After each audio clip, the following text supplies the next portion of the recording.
കൊട്ടാരക്കര ദിണ്ടിക്കൽ ദേശീയപാതയിലൂടെ ഹൈറേഞ്ചിന്റെ കുന്നും മലകളും താണ്ടി എത്തുന്നവരുടെ പ്രധാന ഇടത്താവളമാണ് വളഞ്ഞങ്ങാനം. പാറക്കെട്ടിന് മുകളിൽ നിന്നും താഴേക്ക് നുരഞ്ഞു പതഞ്ഞ് ഒഴുകുന്ന വെള്ളച്ചാട്ടമാണ് മുഖ്യ ആകർഷണം. വേനലിൽ നീരൊഴുക്ക് നിലച്ച ഇത് മഴ ശക്തമായതോടെ വീണ്ടും സജീവമായി. വെള്ളച്ചാട്ടത്തിന് സമീപം സഞ്ചാരികൾ സമയം ചിലവിടുന്നത് ഇവിടുത്തെ വ്യാപാര മേഖലയ്ക്കും പുത്തൻ ഉണർവാണ് സമ്മാനിക്കുന്നത്.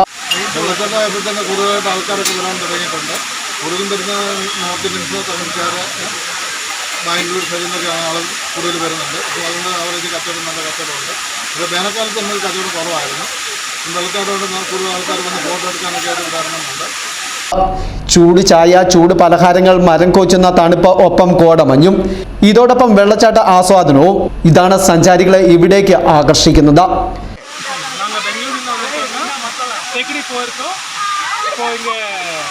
பழஞ்சங்கம் ஃபால்ஸ் பார்க்குறது நல்லா இருக்குது. எல்லாம் ஃபேமிலி மெம்பர்ஸ் இருக்காரா, 30 பேர் இருக்காங்க. நாங்கள் இது நல்லா இருக்குது. எல்லாம் ஃபோட்டோ எல்லாம் எடுத்துகிட்டு வீடியோ எல்லாம் எடுத்துகிட்டு இங்கே பஜ்ஜி கூட நல்லா இருக்குது. நீங்கள் சாப்பிடணும். இங்கே டீ கூட நல்லா இருக்குது. നവ മാധ്യമങ്ങളിലടക്കം ഈ വെള്ളച്ചാട്ടം ട്രെൻഡാണ്.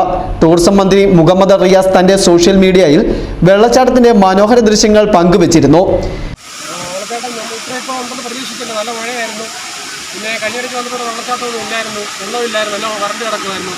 ഇപ്പോൾ ഈ ഒരു മഴയും കൂടി ആയപ്പം നല്ലൊരു കാണാൻ ഭംഗിയുണ്ട്. നല്ല വെള്ളച്ചാട്ടമൊക്കെ ആയപ്പോഴേക്കും ആൾക്കാരെല്ലാം കൂടുതലായിട്ട് വരുന്നുണ്ട്. അത്ര പ്രതീക്ഷിച്ചില്ല, അത് വന്നപ്പോൾ അടിപൊളിയാണ്. എല്ലാവരും കാണുക.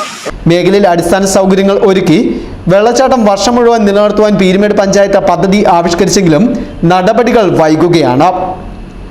News bureau, Peermade.